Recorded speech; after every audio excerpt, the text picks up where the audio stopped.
Setelah cuti bersama dan libur Lebaran Idul Fitri 1439 Hijriah, keluarga besar Kodam Iskandar Muda menggelar acara halal bihalal bersama prajurit dan PNS Kodam Iskandar Muda se-Garnizon Banda Aceh.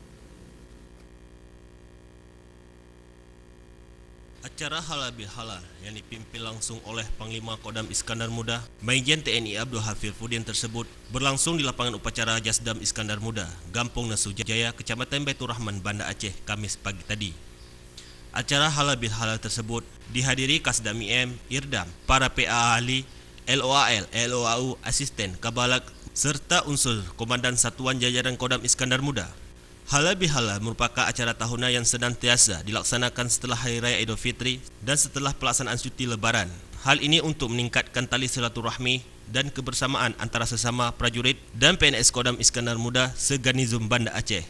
Kegiatan halal bihalal ini tidak lain untuk meningkatkan tali silaturahmi dan kebersamaan antara sesama prajurit dan PNS Kodam Iskandar Muda se-Garnizon Banda Aceh dengan saling memaafkan.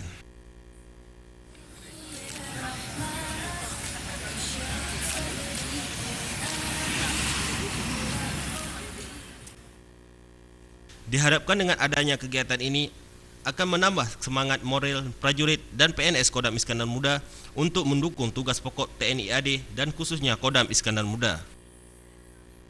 Mustafa, Aceh TV.